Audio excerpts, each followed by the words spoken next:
Did you ever talk to PBBM about his interest in scrapping the impeachment trial? To whom? With PBBM, sir.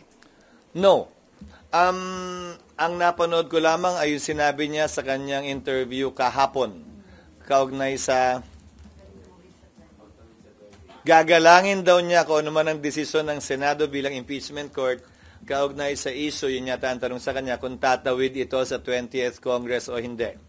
Sinabi ko na sa impeachment court at sa Senado, ang aking pananaw kaugnay dyan, na yan ay tatawid. Yes, and you share the same sentiment na tatawid sa 20th Congress. Tama po, sir.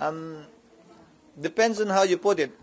I share his or he shares mine. Okay. Kasi Sir, parang nauna yata ako nagsalita kaugnay niyan. okay. Sir, there's a political source that said you have a private conversation with PBBM saying he expressed his concerns about the political effects of the impeachment trial.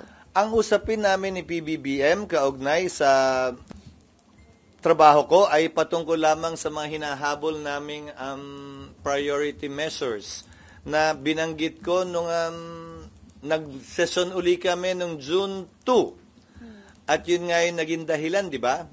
Inamin ko naman yun, nag-usap, nagkita, at pinag-usapan yung mga panukalang batas para mahabol bago mag-adjourn ang session. Nandyan na rin naman tayo sa paksang yan. Sana isingit nyo na rin. Lahat yon na binanggit ko ay nahabol namin at ang iniintay na lamang namin ay ang mga sumusunod. Ang postponement ng barangay SK elections na nasa BICAM ngayon, yung nuclear bill na nasa BICAM din ngayon, yung judicial fiscal autonomy bill na nasa BICAM din ngayon at sana mahabol ang ratification mamaya, at panghuli, ang right of way na nasa BICAM din ngayon. So would you say, sir, you're not receiving any guidance as to how the impeachment is being handled? Because, of course, from what we can recall, it was his son who first signed the impeachment complaint from the House to the Senate. Walang change of mind mula sa Malacanang tungkol dito?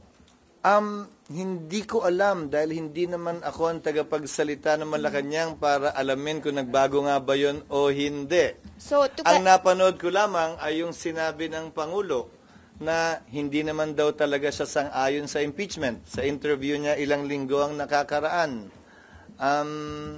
Kay Congressman Sandro, nag-uusap kami, nagte-text kami, pero tungkol din doon sa mga panukalang batas na hinahabol namin itong mga huling araw ng sesyon.